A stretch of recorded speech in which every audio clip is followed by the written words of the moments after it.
Hanging out here in Clay with Bob Henry Jr. If you're one of the guys who's on the inside, you might know him as a driver because he's been driving sportsman mods and things like that for 21 years now. He just finished his 21st season. But he's more known in the business nowadays for what he does at his place out here in Clay, New York. Henry's Exhaust Systems is his business, and of course he basically builds headers for modifieds and sportsman teams. How are we doing today, Bob? Good, not bad. Good. So how was it? How was the year for you? Was it a good year for business being back versus 2020? Well, compared to 2020, it was a heck of a year.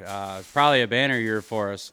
2020 was, pretty shaky at best, and we were lucky enough to get some racing in, and we're more, our business isn't countrywide, it's more northeast, and eventually hopefully I get there to get into stuff where I'm doing more on country. So I relied on some of the northeast states and their rules for racing, but we survived, we got through, and this year with some new products that it came out with, it's had a banner year, really. So. And the noise you hear in the background, they're actually welding here right now. So it's not just you. You actually say you have a couple people that do help you on occasion. Yeah, a few days a week I have multiple people to help me, and one of our sportsman racers, Tyler Murray, comes over and helps shop and helps us. And one you hear welding baskets, internals, the mufflers is we call them fish sticks, but it's Jake Fisher. He went to his first race here a couple months ago, so he's been working here over a year and never went to a race, and now we got him there, and he's hooked, huh? Yeah, oh yeah. So he's going to have his own car here pretty soon. Well, then, right? I wouldn't go that far, Not but yet, huh? he even showed up to Dirt Week, so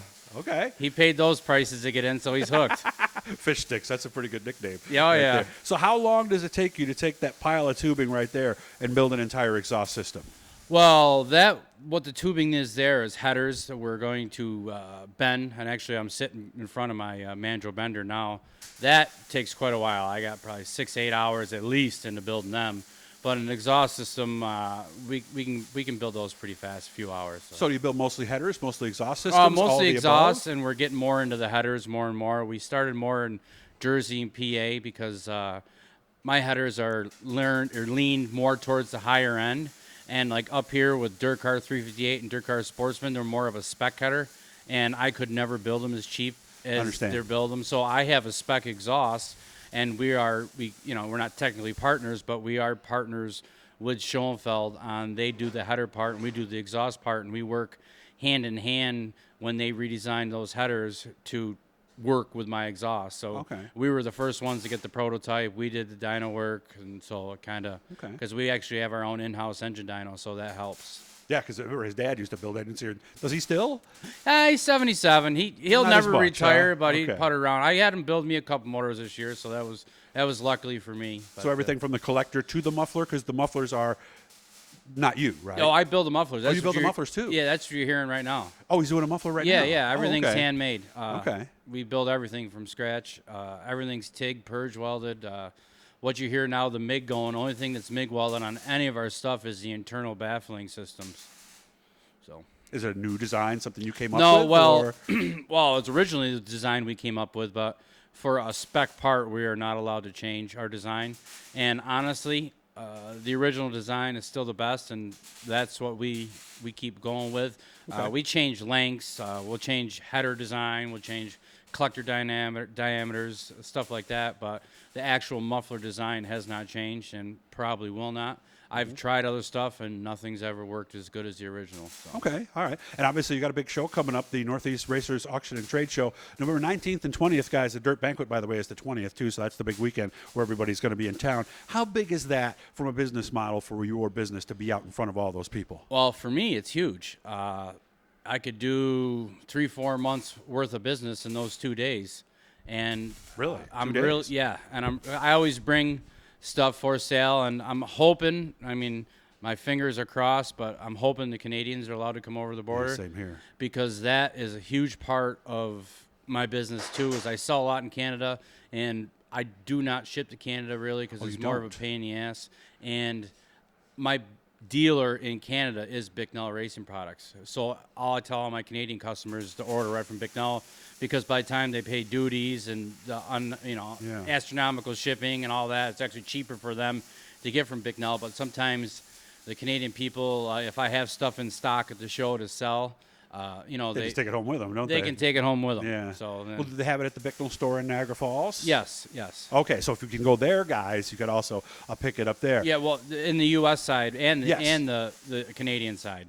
But if they went to the U.S. side, they got to pay duties to get back to Canada. So. That's true. It's not like you can sneak that in a cooler or anything either. No, So. I don't know how. However they get it home from the show, I don't care. It has nothing to do with me.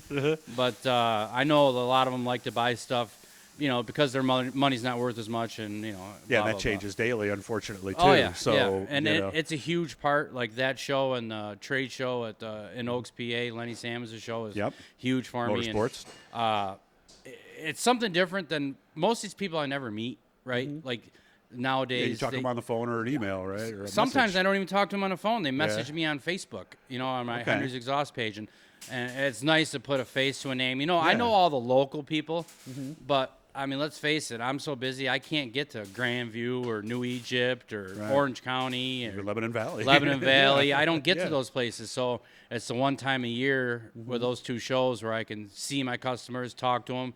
It's one thing to text them or whatever on the internet, but it's another thing to talk face to face with somebody and tell them what you're really doing, because sometimes it's hard to get your point across or where you're really coming from as a theoretical side or what you're what you're really doing. It's hard to do it through text. So. Although you said even though you pick up a lot of business, you still don't get a lot of orders until, and I know a lot of people who are in various business tell me the same thing, until Daytona rolls around, because people, they don't forget, but they kind of put it away in the back of their mind until they go, oh, wait, it's Daytona, I better get moving, right? Yeah, well, I'll get a lot of orders from the show, but then once you fill all those, it kind of slows down and Christmas comes.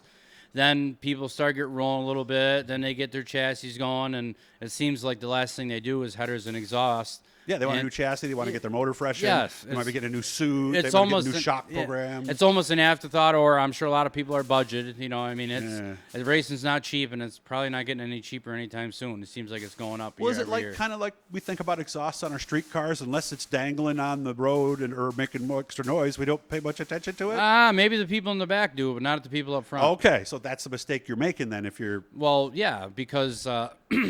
Per dirt car rules and a lot of sanctioned body rules, you have to run steel.